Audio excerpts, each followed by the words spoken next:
Sherlock Holmes, Hercule Poirot, Nancy Drew, Veronica Mars. I love a good detective story. You've got the main detective who's able to put all of the pieces of the puzzle together by looking at things just a little bit differently. And oftentimes when the big reveal occurs, and there's always a big reveal, you realize that all of that information, all of those pieces, they were right in front of you the entire time, and the answer was there all along. Real life detective work rarely wraps up in the same time it takes to read a book or watch an episode of Murder, She Wrote or Columbo. But one of the things that real life detectives and the fictional ones have in common, the thing that helps them to see how these pieces of the puzzle fit together, it's the use of critical thinking. I'm Jessica Settle. Welcome to the Journal of Nuclear Medicine Technology podcast.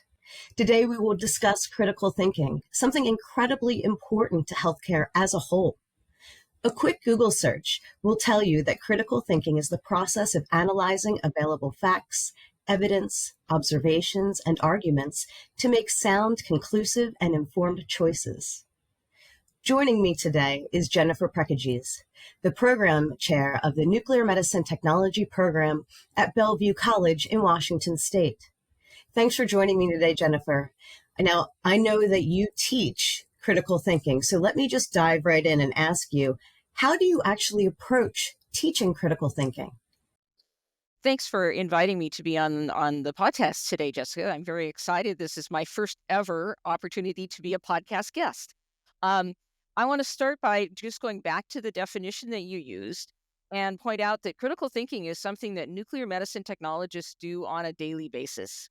So it's very important that we address this in the context of technologist education.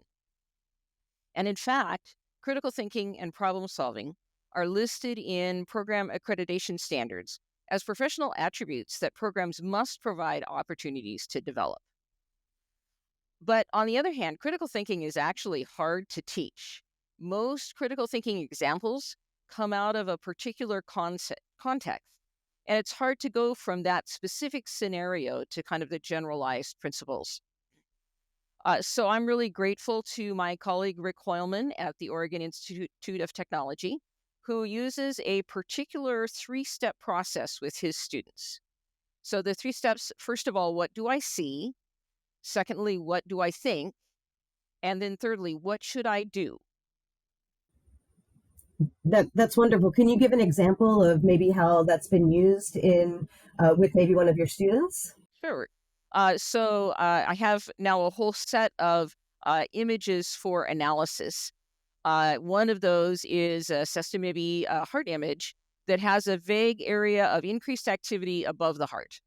And a student recently analyzed this, and he wrote, "I see activity above the heart, and my guess is that it is an ectopic parathyroid gland."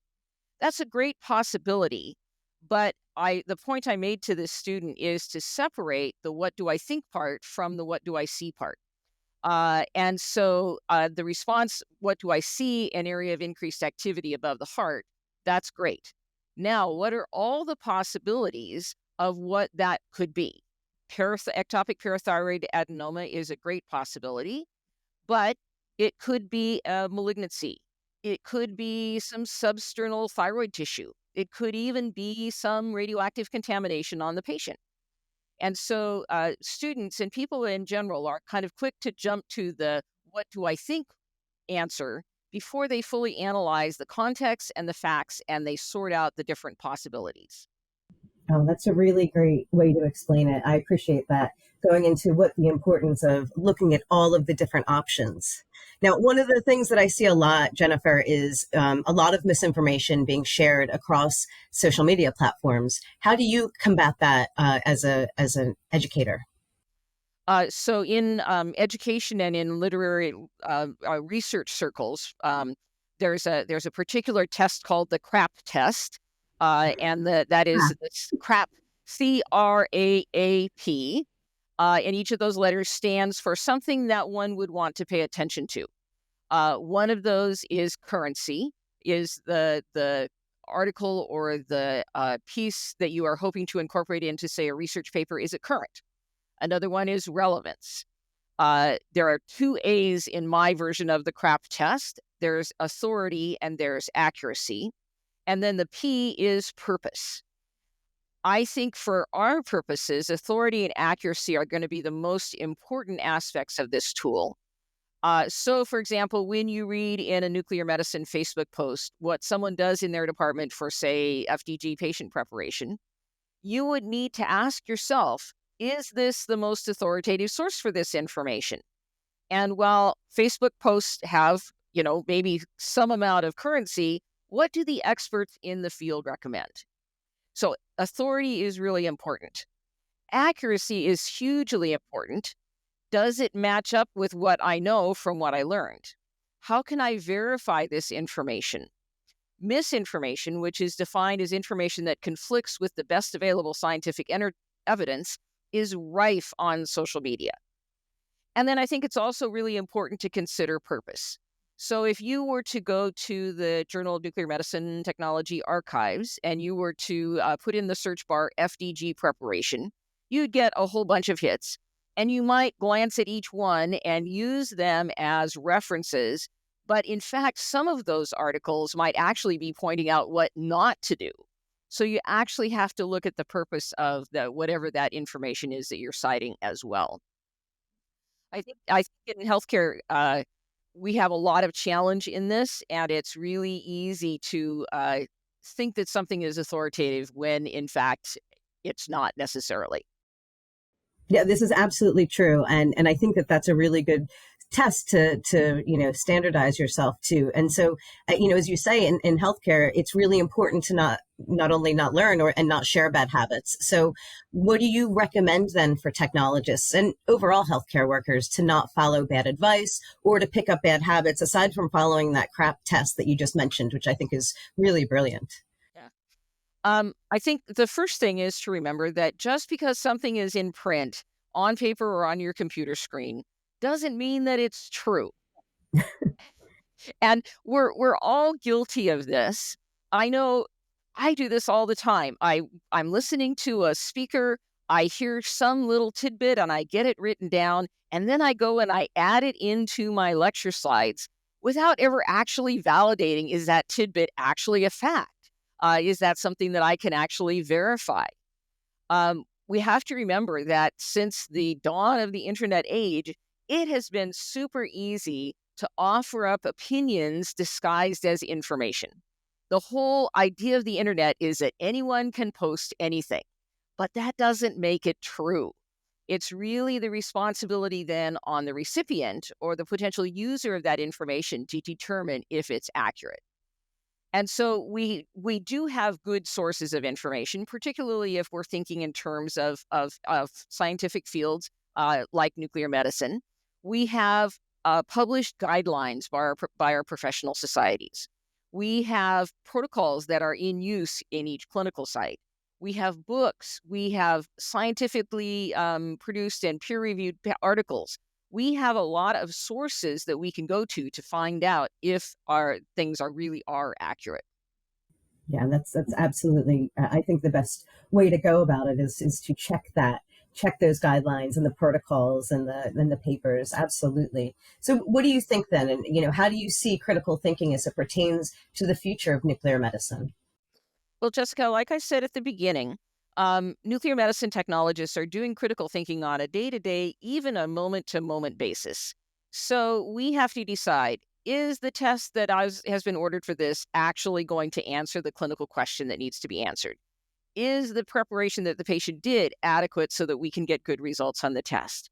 Are our images satisfactory for interpretation? So this is a normal part of what we do as technologists. What I've seen as a trend over the last 20 or so years is concerning to me because it means we are going to be doing more of this kind of decision-making process. Over time, there has been a trend towards fewer and fewer on-site presence of nuclear medicine physicians and radiologists. So in the main part of my clinical practice, there was always a doctor right down the hall. If I had a question, I could go ask them. I could incorporate them in the decision-making process. Now That person may be in another building, they may be off-site, they might even be in a different country on the other side of the globe.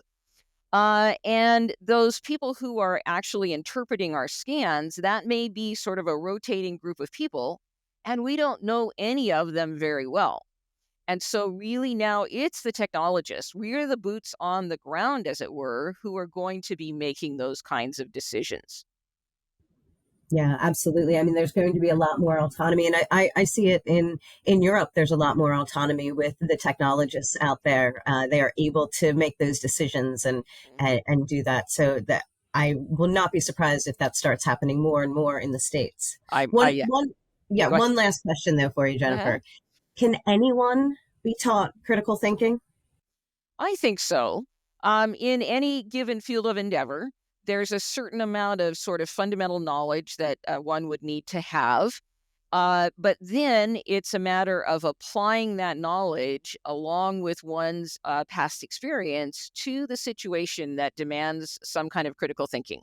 And the analyzing, the questioning, the evaluation, the making the judgments, taking the actions, all of that follows from having those facts, having that underlying knowledge, and then analyzing the situation.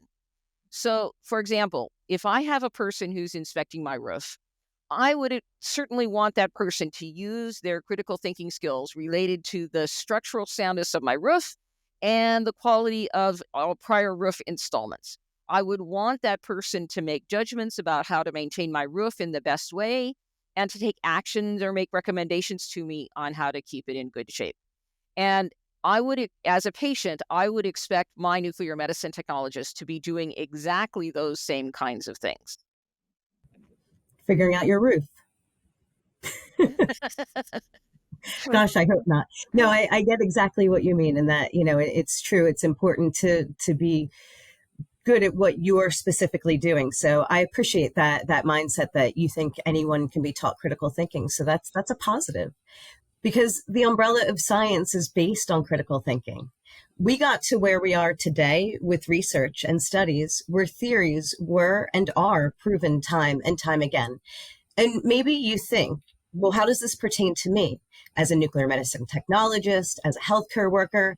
Your everyday decisions affect the patient pathway and ultimately their lives. As a human being, critical thinking is an excellent tool to be able to utilize on a daily basis. But if you take away anything, let it be the few things that got mentioned today, quite a few times actually. Let it be the choices and the decisions should be based on fact instead of opinion, and to always, always consider the source. I'll leave you with this quote from Arthur Conan Doyle, which is absolutely one of my favorites. It is a capital mistake to theorize before one has data. Insensibly, one begins to twist facts to suit theories instead of theories to suit facts. Thank you to my guest, and thank you for joining us today. I'm Jessica Settle, and this is the Journal of Nuclear Medicine Technology podcast. Thanks for watching. Don't forget to like and subscribe.